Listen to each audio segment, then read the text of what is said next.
One.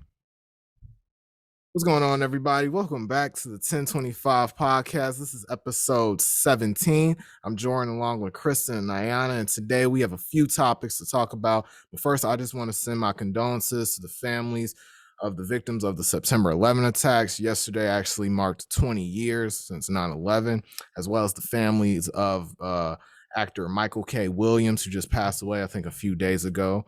He starred in films such as like The Wire. Well, that's a TV show. The Wire and Lovecraft Country, a great actor. So my condolences to both of their families. But today we're going to talk about one of the topics we're going to talk about is how animators in the anime industry aren't getting paid as much.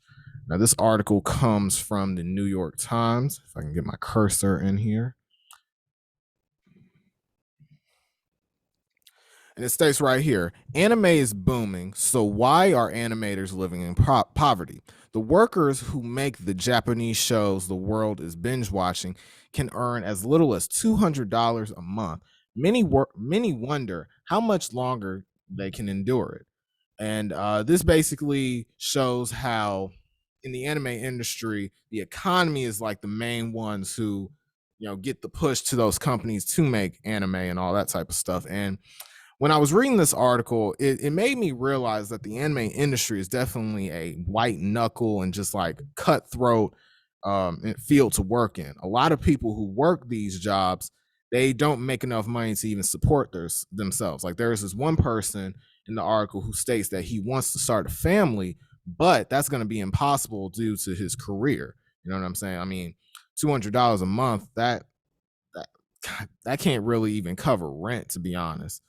And when you're living in a very populous city like Tokyo, that's a major problem. So I want to ask you guys, what are y'all's thoughts on the idea of being consumers of this type of content? What are y'all's thoughts on animators who don't make a lot of money? And what do you guys think can change that in some way? If y'all get my drift, if y'all get what I'm saying. Honestly, it's really heartbreaking.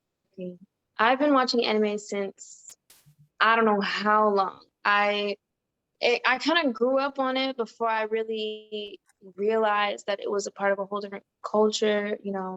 I was watching stuff like Naruto and Dragon Ball on Adult Swim when they had first started out with Toonami. So knowing for a long time that the animation career in Japan is something that isn't as highly commendable as it is in America. Here, you can get paid hundreds of thousands of dollars for working for Disney, but anime now all across the world is such a large, platform. It comes from a really long history of animation from Japan, and to know that the animators who work their butts off all day to, create the stuff that we overseas can enjoy, and they're not even getting paid livable wages for it, it's really messed up. Especially the fact that, it's just these people put their entire lives into these creations. It's what some of them, if not most of them, have wanted to do for their whole lives, for the rest of their lives, and they're barely even getting paid for it. And instead of, quitting and doing something that'll actually pay them a better amount, they continue to do what they love to do for such little payment because it's just something they're so passionate about. I can't imagine working the conditions that they do with the payment that they have and be okay with it just because it's something that I love to do. Yeah. A lot of people describe working in the anime industry similar to a sweatshop, where it's these long, countless hours. I mean, I've read stories of animators literally passing out and getting rushed to the hospital due to the conditions that they, work in. And yeah, like Ayana was saying, I grew up on anime too, with Toonami and watching Dragon Ball, Naruto, Inuyasha, and all that type of stuff. And I'm gonna show you guys a little graphic, and then we'll get on to Kristen real quick. And this shows that working in the anime industry, it's not like a fixed income. You know what I'm saying? Like one month you can make $450. The next month you can make 585. It's not something that working in the anime industry is definitely not a stable job. It's not stable living, you know. And I can't even imagine the animators who are parents who, you know, have to provide for their family with food and, you know, pay for like college tuition and all of that. They're living in poverty basically. Kristen, what are your thoughts? Yeah, what I learned it was that way because they get paid on commission. So depending on how many pieces you make and everything, you get paid on a commission, but you still get paid under $7 an hour, which Yeah. is below Japanese minimum wage, which I believe is unethical considering how many people literally got into anime just during the pandemic. Yeah, a lot of people. And I like I like that, Kristen, you mentioned the minimum wage. Like if anybody who's watching, if anyone has like a minimum wage job, I feel like they probably make more money than the animators who literally spend hours upon hours, countless nights meeting these deadlines, creating these beautiful images. Like, you know, a film that I talk about a lot is well, two films I talk about a lot is Akira, the anime classic. Like when I first saw that film, I couldn't imagine men, women, you know, holding pencils, paint brushes, and they literally created this world of Neo Tokyo, and it became one of my personal favorite films of all time. Another one being, and this one is in America, Spider-Man Into the Spider-Verse. Like that film took 4 years to make. It was announced in 2014 and got released in 2018. And it's they spent like the first 2 years creating the whole overall art style. And I think I was reading an article where they said like a second of that film took literally a week to animate. So it shows that working in the animation industry is so, you know, it's like working in a sweatshop. Granted, if you work for like Disney, Pixar, Warner Brothers, they probably, you know, treat it in like a nice, you know, ethical office space. But there are some people where, you know, it feels like they just pass out and die doing what they love to do. And that's another reason why a lot of companies they outsource their animation. Many companies do this. For example, Cartoon Network. When I was growing up, one of my favorite TV shows was this show called Transformers Animated, and they outsourced a lot of their shows in like Japan, South Korea, I think in Pakistan they had some animators working there, and it's very cheap to do that type of stuff instead of having an in-house team, you know, and blowing millions of dollars creating these, well, hundreds of thousands, even millions of dollars creating these projects.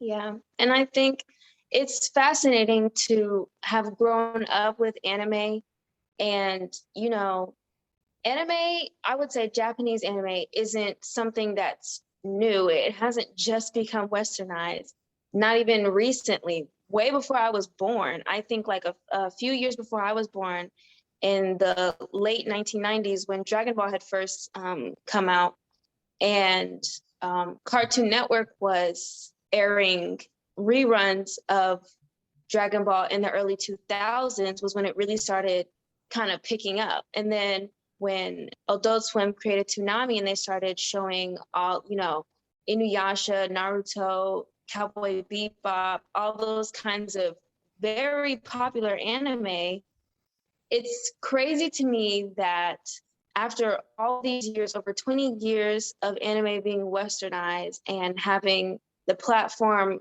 become larger with the amount of people who are really getting into it, especially like Kristen said, during this pandemic over the last 1 to 2 years now, like you would think now that it's really starting to skyrocket and you're, you know, getting all these different streaming services for specifically watching anime, you would think that they would pay their artists a lot more. Yeah. And I'm seeing that it's taken such a toll that series aren't being finished, things are being put on hold because the animation studio just won't put up with it. This past year, I want to say, Attack on Titan came out with the first part of their fourth season. And it got so much backlash solely because of the animation style and how the fans didn't like it, that the Yeah. animation studio MAPPA was really close to not animating it ever. And they weren't going to finish it, and the creators were just going to have to find another studio to finish the anime. They were so close to not doing it simply because of the way that they were being unappreciated.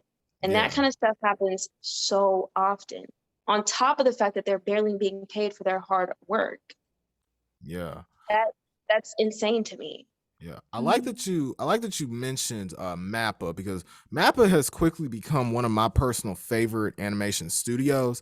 If you haven't seen, I recommend this show called Rage of Bahamut Genesis. It's like 10 episodes. It's a really good show.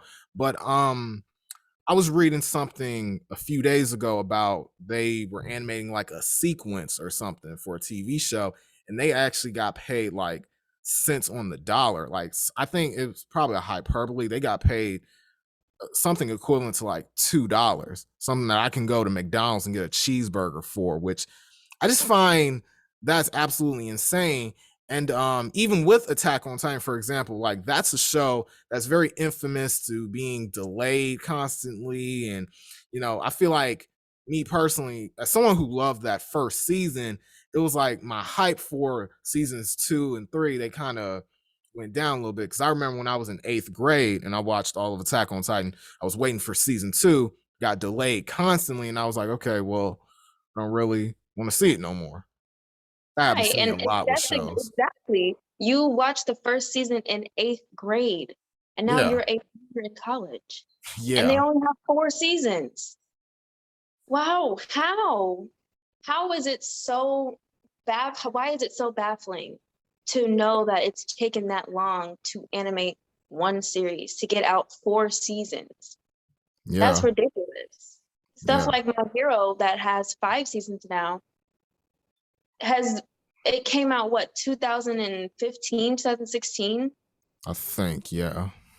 Like how can they continue to treat their artists so poorly, regardless of the fact of the ever increasing demand for these series? Yeah. You would think that the high demand would cause them to hire more animators, which would make more money, which would allow them to pay them more money. Sure. Definitely. And the last thing, and then we'll move on to our next topic, really kind of our final topic. But even a lot of North American companies such as Netflix, they do this a lot. They demand like a whole lot of content from Japan, but then it's like okay, like let's say after 2 years, okay, let's just cancel it. They don't even finish the project. Even and this project wasn't on Netflix, but a good example of this is, I'm sure you guys have probably heard of the show Dead Man Wonderland. I watched it when I was in I love I love that show. I watched it when I was in 8th grade, same thing as Attack on Titan, and it just ended. I was like, the story didn't really wrap up. I think there was like an OVA or something, but that didn't really do anything. It was just like a prequel for one of the characters. I'm like, okay, well, this is an incomplete story. And then everybody wants to say, oh, read the manga, read the manga. I don't want to read. I want to watch something. Yeah. But It's yeah. just ridiculous. And I have been hoping for the past few years that more people would start to advocate for better treatment of the artists, since they love these creations so much. The one thing that I always try to encourage people to do is, if you have the means to do it, get a subscription. Even if you can't necessarily pay for something like Crunchyroll or Funimation, just make an account and watch the ads. Don't go pirate it. Don't go onto these illegal sites and watch them, Yeah. illegally, because that's not everybody. A part of the process is not making any money. The voice actors aren't making any money. The artists aren't making any money. And the person creating the manga who is responsible for the animation even being made isn't making any money. Yeah. You're benefiting off of content without supporting the people a part of it, and that's not fair. Yeah. If you genuinely don't have the means to do it, if you don't have the money, or you just don't have the time or whatever the case may be, then okay. But for the most part, you should be able to sit down and watch 2 minutes of an ad just to support, the full project. Yeah. And even this problem even happens in North America, because I was reading an article about how a lot of comic book artists from Marvel weren't getting paid. So this issue, and this is kind of where the stereotype of the starving artist comes into play. So when a lot of people say, "Oh, I want to be an illustrator," a lot of people are like, "Do you really want to do that? Because you might be broke as hell, and I don't know about your living expenses." But a lot of people, especially on Instagram, they make a living off of doing stuff like that, and they're hella successful. But yeah, you guys, any final thoughts on this topic right here? The animators not getting paid. I hope in the near future, as anime continues to become successful, that they'll really start to realize that they can pay their artists a lot more than they do, because there's no way that you're not profiting off of those sales from the subscriptions and from the manga sales and all that to be able to pay your artists. That just doesn't seem morally correct to me. And I'm hoping Yeah. that it changes. Yeah. Especially as like millions of people watch anime, and a whole lot more are about to start watching anime. It's good. Yeah. Yeah. But alrighty, you guys. So I'm gonna share my screen again. Okay. And then the next topic is the Cowboy Bebop actress slams fans attacking her for not being sexy enough. Now, I'm going to do a little bit of context. It has been announced that Netflix is creating their own Cowboy Bebop live action adaptation. Here are the three characters: Spike, Jet, Faye, and then that's the dog, Ein. A lot of people are having a problem with this actress. Her name is Daniela Pineda. I think that's how you pronounce her name. And she's playing Faye Valentine. Now, this is how Faye Valentine looks in the show. And I'm going to be real. As a fan of the show, I really didn't like this design for this character, most specifically the outfit. I definitely think it was very objectifying her. And I get it's supposed to be kind of like her character. She's supposed to be very sexy, seductive, and all that. But then watching this, I'm like, yeah, you can put some clothes on, please. A lot of the fans wanted her to look like this. Now, this is a cosplayer dressed up as Faye, very show accurate, but I'm gonna just be honest with you. Let me stop this real quick. I'm gonna be honest with you guys. As a fan, Cowboy Bebop is a show that I don't love as much as like Akira, Ghost in the Shell, or Berserk, but I definitely think it's a cool show. I don't think it's the greatest anime of all time, but it's definitely not the worst. It's great, right? It's a good show, Yeah, right? it's a really good show. As somebody who never really dug this look, I can't take this seriously if this is supposed to be, because Cowboy Bebop is a show that it has lighthearted episodes, but it takes itself fairly seriously. And then all the nerds are like, "Oh my god, she doesn't look sexy enough." And it's just, she's supposed to be an action hero. I mean, granted, some action heroes do look sexy, but like you can't take this seriously. Yeah, for the most part, it's not practical. And that's Right. what reading this article was just, I don't want to say that it's funny, because it definitely touches on a real issue that, has plagued the film and TV industry for I don't even know how long, probably since the dawn of their creations. But like, how can you, and even in the I should say, quote unquote, apology that she gave was very like true. Do you Yeah. really expect a studio to be able to find somebody who's 6 feet tall with double D's and a 2-inch waist? That's not real. That's not a Right. real proportion on a person. Unless Right. they got a few ribs taken out of their body, you're not going to find anybody who looks I like Faye mean, Valentine, I because mean, she's a creation. She's a drawing. They right. drew her to look like that for a reason. Right. And even if she were to have worn the skimpy clothes that Faye wears in the anime, how is she going to do all those stunts in little Daisy Duke booty shorts. Right, and a red cardigan, like Who can do that? Right. never That's understood. not, it's not practical and it's not efficient. Right. But a Kristen? lot of fans tried to get the show taken off the network just because of that. They were like, "Oh, she doesn't look like the show." Yeah, and that's one of the things about nerd culture that's just like y'all niggas doing too much, because it's like, bro, I understand their skepticism, because Netflix adaptations of popular animes very hit or miss.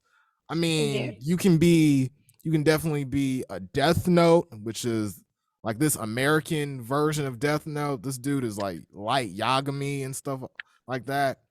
Bad. It's not good, right? Or you can be there. There's this one anime film on Netflix called Blame, or Blom, I think that's how the creator calls it, and that's actually a pretty cool movie, and it's a really cool manga as well. Has a lot of great like environment, landscape drawings and stuff like that. But I understand their skepticism on that part. Also, it's a very beloved show. You know, Cowboy Bebop is one of the most beloved animes of all time. You know, there are definitely a handful of episodes that I like, but I'm not gonna be like, oh my god, they're making a live action Cowboy Bebop show. Burn this with fire. I'm like, I do with everything, I go in with an open mind, you know, like everybody else. But criticizing a show just because one of the actors is not gonna wear something that a stripper would wear, Exactly. come on, like, Mhm. and And this. Oh, you can go. I was just gonna say it's very telling where, you know, this kind of behavior is usually targeted, because in most live action adaptations of anime don't go that well anyways. Yeah. Like, but for some reason, whenever somebody brings an animation to life, they always have an issue with what one of the women look like. Yeah. Mhm. And Yeah. sometimes it's fair, like in M. Night Shyamalan's adaptation of The Last Airbender, which isn't really an anime per Yeah. se, but It's it's anime animated. influenced, you know. Exactly. So when he came out with that whole production, everybody had an issue with the whitewashing of it, because there is not one nation that is white. None of them are a depiction of white people. Right. You've got the air nomads, who are supposed to be monks. You've got the water tribe, which is supposed to be Inuit people. You have the Fire Nation, which I want to say is supposed to be Japanese related, and the Earth Nations were supposed to be Chinese related. Yeah. None of those are white. Right. Why was it full of white people? Right. And then That they. is an issue. Exactly. That's an issue that I saw in every complaint that I would see about the movie, which is completely understandable. But with this, It's you like, she's a woman trying to do stunts in a practical outfit while still playing the character that we all grew to enjoy. Why does it matter if her boobs aren't big enough, or if her shorts aren't short enough? You're focusing on the complete wrong stuff here. right. If you can't enjoy the content because you're not getting that kind of sexual satisfaction out of it, that's weird. That's And you weird as probably shouldn't be hell. watching it. That's weird, and you probably shouldn't be watching it. Go pick something else up. Go touch grass. Yeah, Go that ahead. was a problem that a lot of people were having, even with Wonder Woman. Like, people were coming to me like, "Oh my God, Jordan, her boobs aren't big enough. Oh my God, this is gonna be horrible." Like nigga, get a life. What is wrong with you? Right. That's so weird. But it also shows that not a lot of designs are gonna work on screen. You know what I'm saying? Not a lot of very hyper stylized ones are gonna work on screen. For example, I'm gonna pull up my trusty Google slide again, if I can find my cursor. Okay. Like a good example is Black Widow. this was her original costume in the comics before she had her, black jumpsuit on. And then this is her now, played by Scarlett Johansson. This is practical. I mean, granted, I can't see nobody trying to run around with this on and try to be taken seriously. But yeah, that Stan Lee definitely changed that real quick. Another example is, wait a minute, Motoko Kusanagi from Ghost in the Shell. This is the costume she wore in Standalone Complex. I knew this wasn't even going to work at all, to be honest. And then another examples are the Green Goblin from Spider-Man. This is him in his original Steve Ditko design, him in the Sam Raimi movies, and him in the Amazing Spider-Man films. He kind of looks like a drug addict. And here's one that actually, now granted, here's one that actually works. And this is Optimus Prime from Transformers. This is him from Generation 1. This is him from the Michael Bay movies. A lot of people had a problem with this design. I didn't really. A lot of people said, "Oh my God, Jordan, he has flames on. This movie is horrible." Like, nigga, shut the hell up. And then this is him in the most recent Bumblebee movie, which of course is spot on from Generation 1. So this can work. There are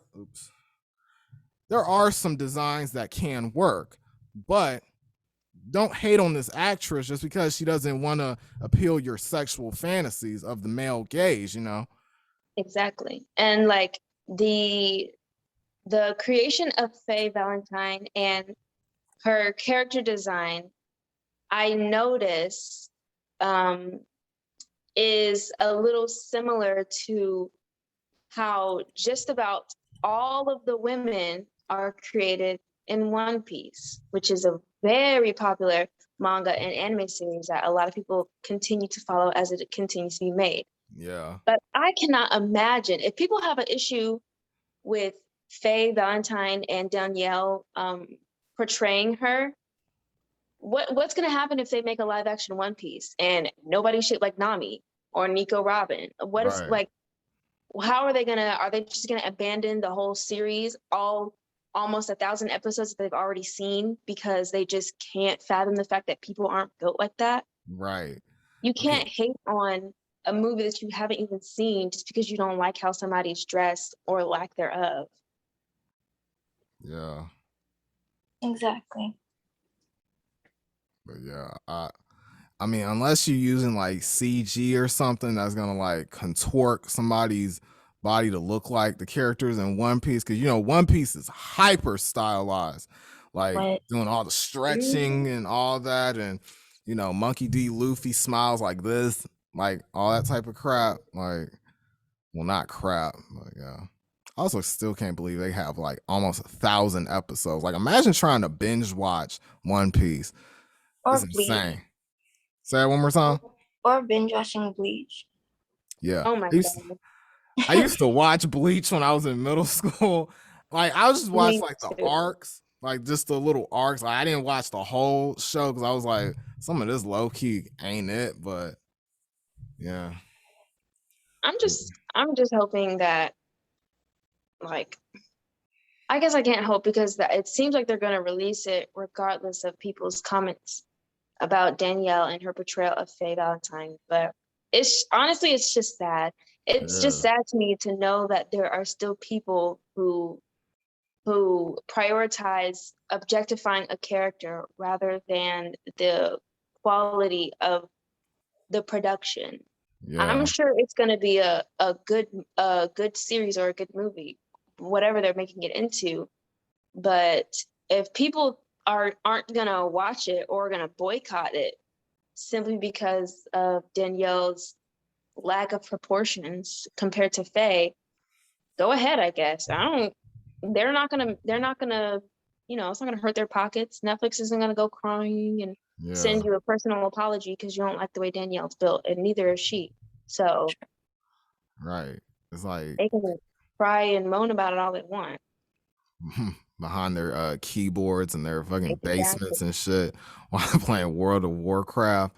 That I bet you, moment I post this, all the World of Warcraft fans are gonna be like, "Oh my God, Jordan, you disrespect my fucking property. I'm gonna find you and I'm gonna beat you up." Like, All Oh right, God. yeah, y'all. Yeah. Nothing is ever that serious. I know. Ever. Everybody try to make it that serious too.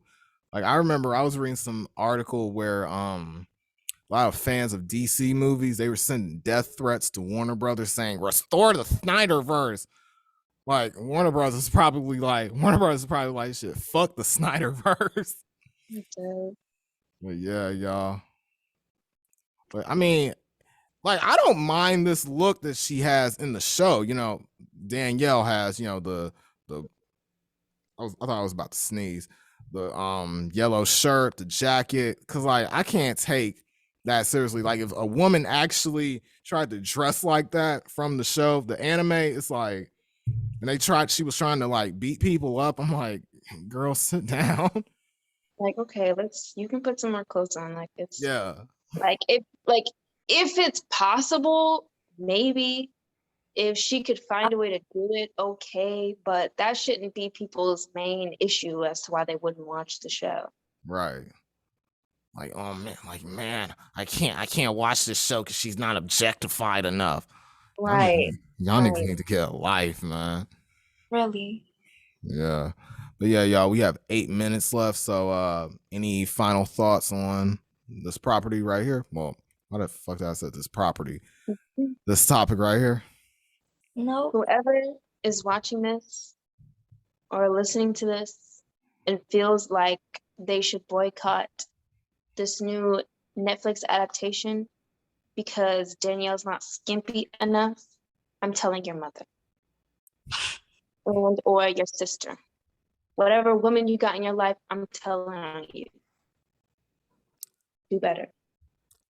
And that's on period. All right, y'all. Thank y'all for watching the 1025 podcast. I'm Jordan along with Kristen and Ayana, and we'll see you next time.